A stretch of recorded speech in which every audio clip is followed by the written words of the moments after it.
Өнөөдөр Pisces Rising-ийн тухай ярьж өгнө.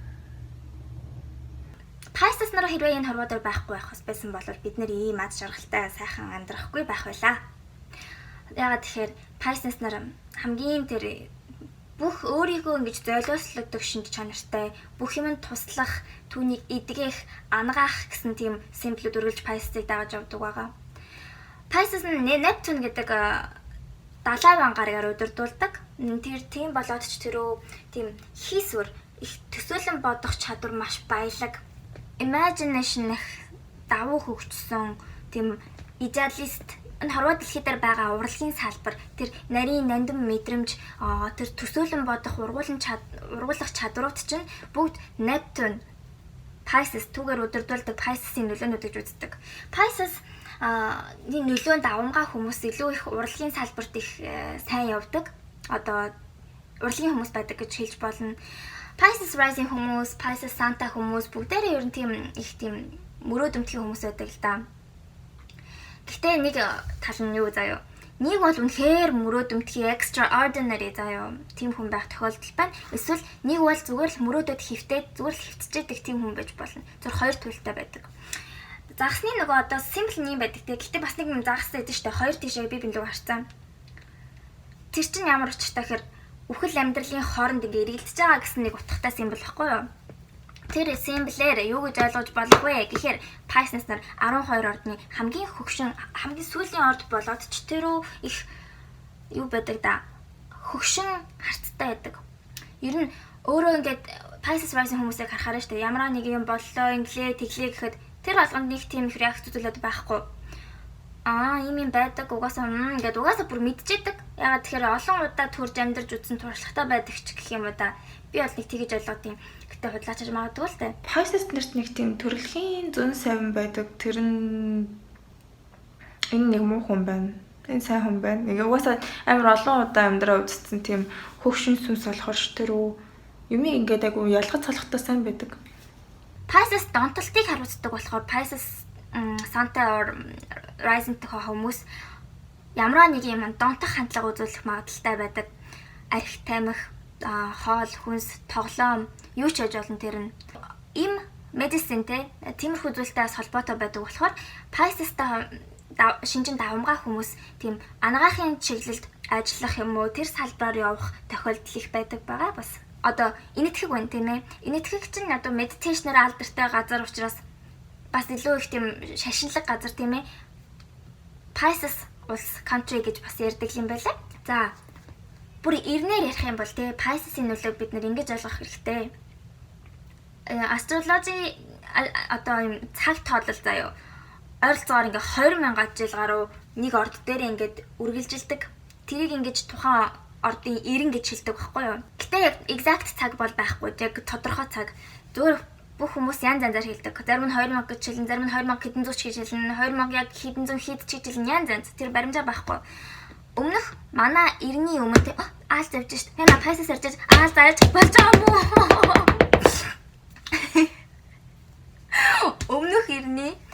Өмнөх эрен одоо манай цаг тоолол эхэлсэн үеийг яг Pisces-ийн эрен, загсны эрен эхэлсэн гэж үздэг. Яг загсны эрен эхэлсэнтэй зэрэгцээд Jesus төрсөн гэж бас үздэг байхгүй юу? Тэгээд Jesus чинь төрөөд юу хийлээ? Өмнөх эрэндээ байсан тэр бүх замбраагүй одоо нийгмийн тэгш эмэгтэй хүний тоонд ордоггүй байсан үе мөн штэ өмнөх эрен нь. Тэгэхээр тухайн хүн одоо хүмүүст хайр гэж юу байдیں۔ Ингээд их тэгш гэж юу байдیں۔ Тэ бас ингэж би туслах хэвээр ингэж хүнийг хайрлах хэвээр би тийм болохоор ингээ өөрийгөө золиослоод хүн төрөлхтний нүглийг ингээд аваад өглөө гэсэн нэг тиймэрхүү утгатай штэ. Pisces Jesus хоёрыг холбож ойлгох юм бол тиймэрхүүгээ ойлгоорой. Тэгээд Jesus-ийн тэр философиг ойлгох юм бол бас Pisces-ийн юуг бас ойлгож болно гэж ойлгож болно. Ямар хэцүү ярьч бэ? Ярьж чадсангүй. Anyway, гэтээ тэрийг та нараа өөрсдөө тэрийг судлаад уншаад үзээрэй сонирхолтой байдаг. Золиос гэдэг юм байд юм аа. Тийм болохоор Pisces Rising хүмүүс заяа. Pisces Rising хүмүүсийн нэгдүгээр гэр Pisces хүн тухайн үнэ нэг тийм юм бүхэнд л хүн болгонтой нээлттэй хүн болгонд л тусалдаг юм шиг тиймэрхүү харагддаг. Гэхдээ Pisces Rising хүний 12 дугаар гэр дээр Aquarius байдаг. Aquarius-ийг Google-ийн өмнөх бичил дээр бие даасан байдал штэ. Pisces яг өвгөн эрэхтэй дотроо амар бие даасан байдалтай хүн байхгүй юу? Хүн болгонд тийм бие даасан байгаасаа тийм байгаасаа гэж хүсдэг. Тэгсэн чинь гаднах өөрийнх нь харагдаж байгаа нийгэмд харагдаж байгаа дүр төрх тэр маск нь Pisces болчихж байгаа. Pisces rising хүмүүсийг харахаар хүн болго яадаг гэж энэ хүн амар миний ингээд зовлон сонсч чаддаг. Миний сайн нэз, миний бүх юмыг сонсдог, надад тусалдаг, надад өрүүлж өгдөг. Гэх мэтчлэн тийм нэг хандлагаар хүмүүс ингээд хандаад байхаар Pisces нар чинь rising нар хүмүүс чинь гаднаа тэгэж харагдаг тэр маснаас болж их зовж шаналдаг юм аа. Тэдний дотор бие даасан Aquarius байдаг байхгүй юу да. Pisces rising хүмүүсийг бас их тэгэж их зовлонгоо ярьж ингэж хитрхи их түшиглэж тэгэж ярьдагс болохгүй бас тэгэж анхаарах хэрэгтэй. Pisces rising. За Pisces rising хүмүүсийн харцан их хөгшин байдаг. Тийм ягаад тэгэхээр маш олон удаа төрж амьдарсан тийм сүнс байх магадaltaй. Нүуний загсан ингээд би билүүг харцан тийм симбол байдаг шүү дээ. Энээс гадна тэр чинь үхэл амьдралын хооронд эргэлдэж байгаа гэсэн нэг тиймэрхүү утгатай байгаа. Хоёр туйл бас нэг бол тийм, нэг бол ийм гэд тиймэрхүү утга агуулж байгаа байхгүй юу? Нэг бол үнэхээр extraordinary, бүр үнэхээр тийм анжилтэй. Нэг бол хамгийн залхуу новштэй, зүгээр л мөрөөдө хөвтчихэд гэх мэтчлээ. Aquarius дотор нуугдаж байдгийг санаж яваарай. Pisces нарт төвөг удахол дэмий байдаг шүү. Тэд нар их зовдөг. Pisces-эр өөртөө ч ингээд амар тусч болохоор өөрийнхөө чиний гэсэн юмыг ялгаж салахгүй өөртөө зүгээр өмсчээсээ маа хүртэл талаад өгчдөг тийм зантай хүмүүс ахгүй юу. Тэрийг нь гэтээ Pisces нар амар тусч тэгээд бас айгу мөнгөний шунал мунал байхгүйгаасаа болоод өөрсдөд нь тэр мөнгө нь тэр өгөх юм байхгүй тохиолдол байдаг. Тэгсээр нэ өөрөө өгөөд түүнийг ингээд одоо өртөлтөө хүн туслаад өөрөөсөө тийм хүнд ингээд туслах гэсэн төрөлхийн инстинкт байдаг болохоор хэрвээ тийм тохиолдолд би үнэхээр тусламаар бавч тусалж чадахгүй нөхцөлд хүрэх юм бол алга болчдөг. Эмород нөгөө гэрлүүгээ бүгчдэг гэдэг шиг те одоо юу ч хэмээр юм те. Тийх магадaltaй тэр хүмүүс нь deep гүнзгий ингээд живэд алга болчих магадгүй гэсэн үг байхгүй юу. Тийм болохоор Pisces rising хүмүүсийг битгий зовоо. Тэд нэр угаасаа чамд амар ингээд Pisces rising хүмүүс аягүй заяа. Ингээд хүн амтан ингээд өрөвдөлттэй амтнууд ингээд нэг ээжийн сэтгэлээр ханддаг. Туслах гэдэг бүр амттай төрөлтэй гэдэг.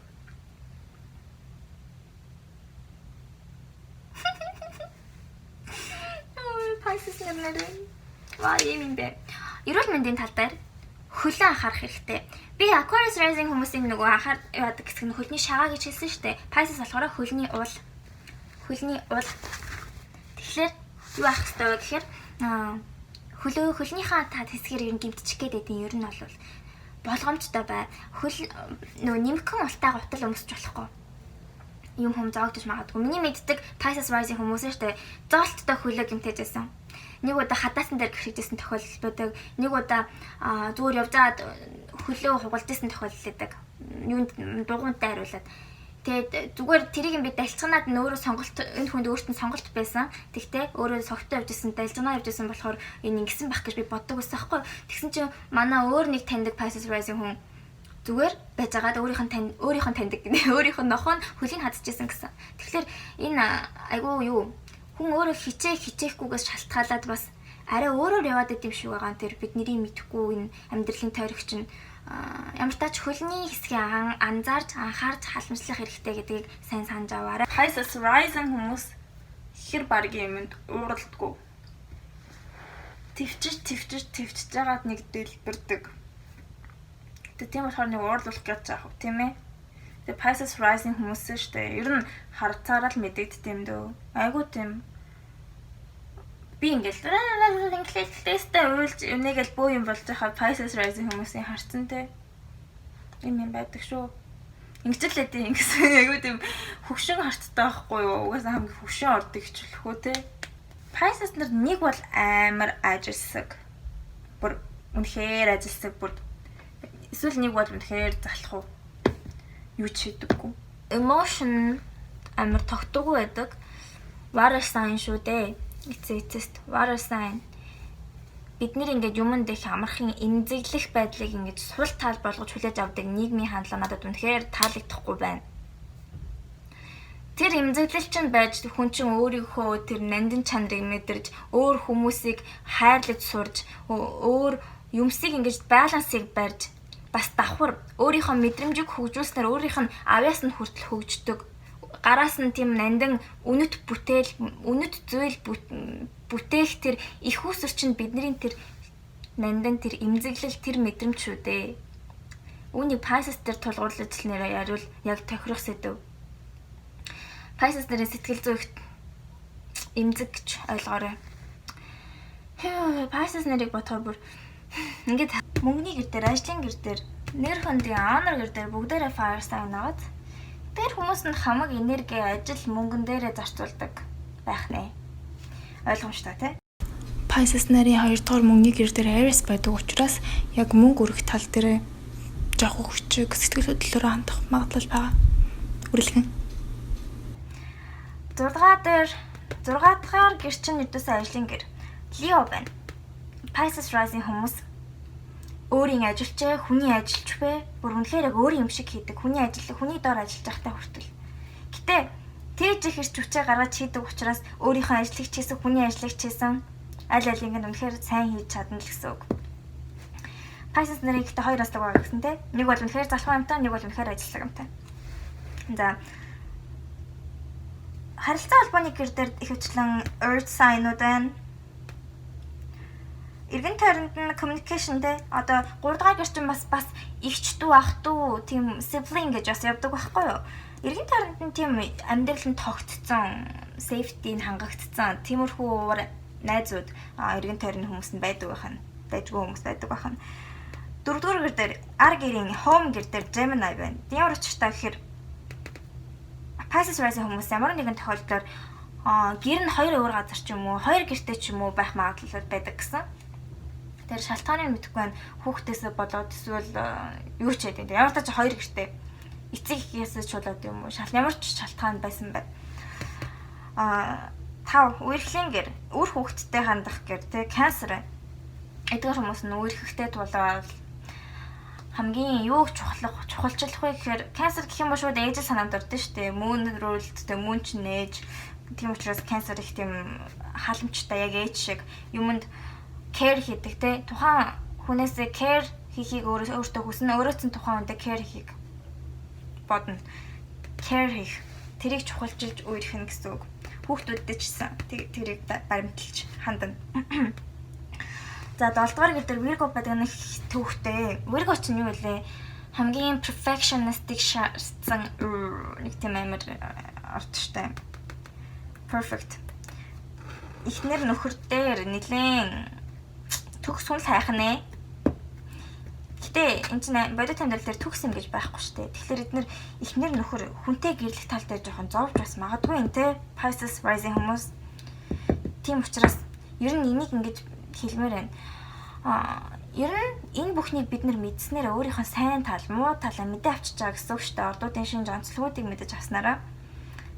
Тэгээд тэр сайн мууг бид нар контролдох ухамсар гэж нэг юм байдгийг санацгаая бүгдээрээ. Ямар ч ордны хүн байсан бай заяа. Хин ч бүгдэнд нь хэлж байгаа шүү. Өөрийнхөө бүх сайн муу талыг ухамсарлаж ойлгож авч тэрийг яаж контролдохоо сурах бидний тэр ухамсар, тэр нандин зүйл бидэнд байгаа штэ. Үнэхээр тэрийг өөрт нь бурхан заяасан тэр онцлогийг буруу талаас нь хөгжүүлээд амьдраж яваад байгаа юм бол тэр бол ухамсар дороогийнх гэж хэлж болно. Би угаасаа л ийм ордных иймэрэ байна гэдэг бол буруу хандлага. За anyway, Pisces rising хүмүүс эхнэр нөхөр дээрээ хитрхи төгс зүйл тийм хандлага гарах гад зовоод байж магадгүй байна шүү. 8 дээр Libra байна. Би нэг юм сонсчихсан. Capricorn гэж байна. Pisces rising хүмүүс гэрээснийхаа дараа эхнэрт гараад нөхөрт гарсныхаа дараа илүү амьдрал нь илүү цэцгэлээд илүү амьдралын quality илүү нэмэгдэг гэх тийм юм сонсчихсан. Гэхдээ амьдрал дээр тийм fact бол харж байгаагүй болохоор сайн мэдэхгүй байна. Anyway, scaling гэр дээр Scorpio байна. Scaling гэр Scorpio гэхээр ямар нэг гэсэн үг. Өөрийнхөө хийж байгаа тэр ажил мэргэжил нь бидний хүмүүс ч бүх ажлын салбар дээр бүгдэн дээр нь fire штэ бүх энерги зориулдаг. Тэгэхээр тухайн юмд эксперт нь болж чаддаг гүнзгий ухаж Scorpio-гийн гүд шууд deep л гэж бодох хэрэгтэй. 10 нэр төрийн honor гэр дээр Sagittarius байна. Sagittarius-ийн онцлог нь нэг газар тогтоод байдаггүй тий. Байнгын аялах, сонирхолтой explore хийх ёстой, дими тэнх гэдэг тийм нэг онцлогтой тийм орд штэ. Тэгэхээр Pisces rising хүмүүс ингээд зөөр нэг суугаад байх ажил хийхгүй байх юм шиг л төсөөлөгдөж чинь. Тийхгүй юм шиг төсөөлөгдөж байна. их тийм гадагшаа явсан, аялсан, эсвэл хөдөө гадаа ингэж юм хайж явдаг, эсвэл өөрөө их тийм митинг хийгээд алхаад яваад байдаг ч юм уу те. Айгуу тийм тогтворгүй хөдөлгөөнтэй маягаар ажилладаг тиймэрхүү гэж ойлгож болно. Тэгээд бас давхар гадаадтай холбоотой ажил одоо өөр тэр томилолтоор их явдаг ажил ч юм уу эсвэл гадаадтай холбоотой компани ч юм уу тийм ээ. Тэр талаар айгу Sagittarius ч айгу wide штэ. Honor Sagittarius-ийн quality-г дагаж тэдэнд honor хурж ирнэ гэсэн үг. Capricorn 11 дээр байна. 11 чинь society найз нөхдөнгөр. Тэгэхээр Capricorn чинь oldie бүх юмыг туршлага дээр суурилж хийдэг гэхээр Pisces хүмүүс чинь Pisces байсан хүмүүс бүгдээрээ яг нөгөө Pisces-ийн шинжийг агуулсан тийм масктай болохоор хүн болгон л найзлах гээл хүн болгон өөр дээр нь хурж ирэл хүн болгон над туслаач гэх тэгээд байдаг талаад байгаа байхгүй. Гэхдээ Pisces rising хүмүүс чинь яг үнэн хэрэгтээ эргэн тойрны найз нөхөдөд шинэ найзуудаа ухтаж авахаасаа илүү өөрийнхөө хуучин найзуудаа илүү сэтгэл нь байдаг гэсэн үг байхгүй юу? Pisces rising хүмүүсийн тухай иймэрхүү зүйлс байлаа. Pisces rising хүмүүсийг баг зогооно. Тэднийг харьлаж хамгаалж амьдарцгаая. За ингээд 12 rising sign series ингээд дууслаа. Бүгднийг урт үйжээд бүгднийг үзсэнд баярлалаа. Маш их баярлалаа. Одоогоор миний мэдлэг хүрэх зүйлс цар хүрээх хомс байна. Улам мэдээлэлээ юм зузаатгаж байгаа дахиад би буцаж хурж ирнэ. Баярлалаа. Баяртай.